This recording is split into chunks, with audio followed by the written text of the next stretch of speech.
Bonjour à toutes, bonjour à tous. Vous êtes bien sur la télé du Salon du Livre et de la Presse Jeunesse.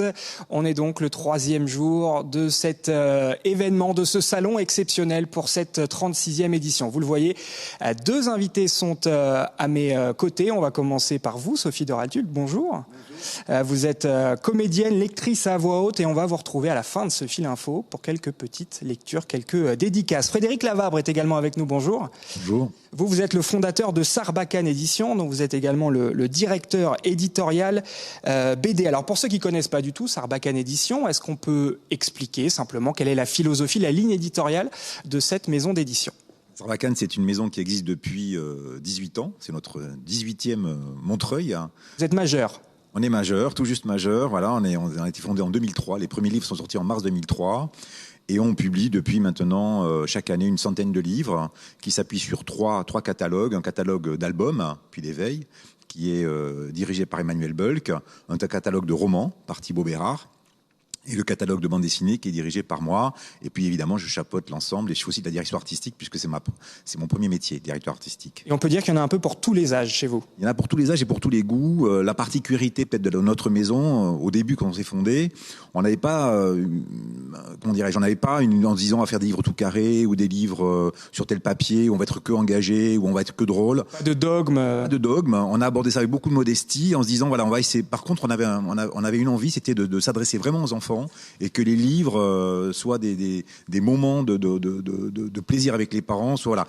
Et à travers ça, on peut être sur des livres d'humour, des livres engagés, des livres tendres, des livres avec de philosophique, de la poésie en deuxième lecture, mais toujours cette dimension proche de l'enfant. Alors, on va parler de votre actualité parce qu'il y a ce salon, évidemment. C'est pour ça qu'on est là aujourd'hui. Il y a donc ce livre Ama que je vais montrer tout de suite. Ama, le souffle des femmes. C'est donc cet ouvrage qui a remporté le prix Pépite bande dessinée. Éditeur heureux aujourd'hui pour ce prix ? Éditeur heureux, très heureux, d'autant que Cécile Beck, la dessinatrice, c'est une dessinatrice qui a commencé avec Emmanuel Bulk, la directrice donc du catalogue album. Donc il y a des passerelles aujourd'hui vraiment qui existent entre l'album jeunesse et la bande dessinée de plus en plus. Et donc je cherchais une dessinatrice pour travailler sur ce texte-là de Franck Manguin.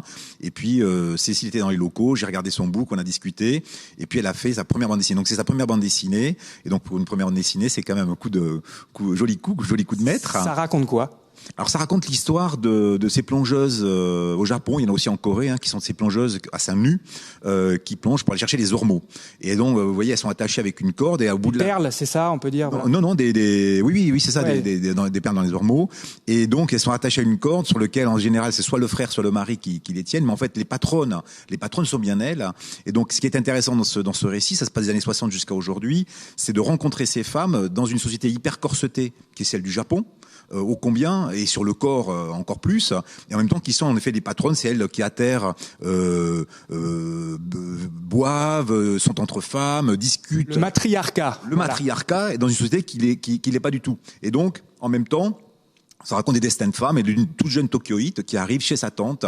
Et là, il y a toute une histoire de réappropriation culturelle, etc. Elle va à l'encontre de l'histoire de sa mère, donc de sa propre histoire, tout en étant dans un Japon des années 60 qui est en train de basculer entre quelque chose qui est encore relativement féodal et puis un Japon moderne. C'est pour quel âge ?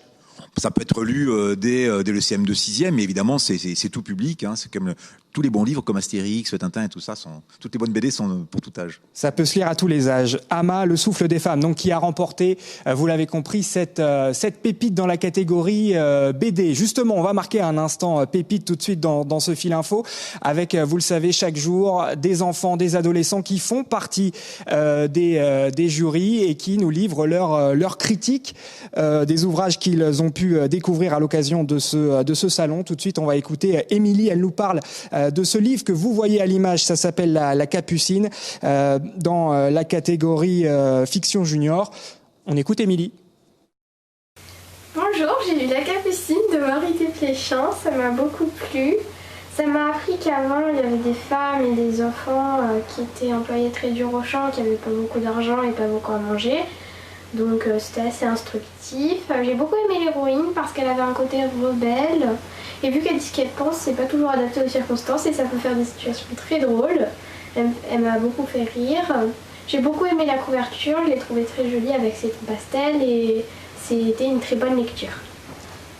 Merci beaucoup Émilie pour cette critique donc de la Capucine. Frédéric Lavabre, fondateur de Sarbacane Éditions.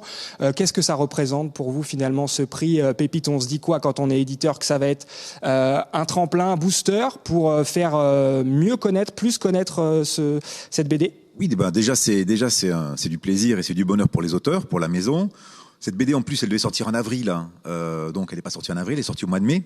Elle est assez récente, et puis elle a bien suivi son chemin. C'était pas évident, hein, à la sortie du premier confinement. Et c'est sûr que cette pépite, on va s'appuyer dessus. Ça permet, c'est une vraie visibilité. D'abord, c'est un vrai bonheur, comme je disais. J'ai eu Cécile au téléphone puisqu'elle est de Grenoble. Elle était hyper heureuse. Elle va venir d'ailleurs dimanche sur Paris. C'est un tremplin. C'est une façon aussi de clore une année un peu particulière. On a eu une première pépite en 2005 avec Moi J'attends, Serge Bloch. Donc voilà, c'est la 5e pépite que l'on a. On a eu une pépite en roman. Donc c'est chaque fois un moment fort. Et puis c'est aussi la reconnaissance, quand même, d'une certaine manière, d'un travail d'éditeur à travers un jury. Et donc c'est toujours encourageant. Un jury d'enfants en plus et adolescents. Et c'est d'autant plus encourageant que dans cette année un peu grise, eh bien ça veut bien mettre un peu de paillettes sur notre fin d'année. On va passer à notre moment lecture avec vous, Sophie de Ratulde, donc dans le cadre de l'opération Une histoire pour toi, ces livres qui ont été achetés exceptionnellement par le Salon du Livre et de la Presse Jeunesse auprès de libraires partenaires et qui sont donc distribués à 25 000 enfants du département de la Seine-Saint-Denis. Et dans ces livres, eh bien, on va trouver des petits marque-pages avec soit des illustrations. Vous le voyez à l'image, cette illustration, elle est signée Nancy Peña. Voilà, il y a des illustrations sur ces marque-pages, il y a aussi des textes. Et c'est donc là que vous intervenez, Sophie de Ratulde. On va vous écouter pour ces lectures. S'évader quand toutes les portes se ferment, être ébloui quand les lumières s'éteignent, entendre le silence, le bruit des autres vies, lire aujourd'hui, c'est se donner demain le pouvoir de renverser le monde. C'est une dédicace de Philippe Leschermeyer. La deuxième. Lire, c'est partir ailleurs, loin, à l'intérieur. C'est rencontrer les autres, les presque pareils et les très très différents. C'est goûter la mer et le miel, le piquant et le sel. Lire, c'est s'émouvoir, se questionner souvent, être bousculé parfois. Lire, c'est grandir. C'était une dédicace de Delphine Pessin. Et on en a enfin la troisième. Merci à toi qui tiens cette bande dessinée. Tu t'apprêtes à plonger dans un univers fait d'aventures, de poésie, de suspense et de magie.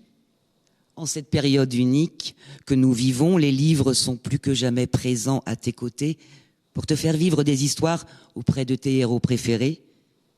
Tu apprendras avec eux, riras, pleureras parfois, tu vivras à leur côté.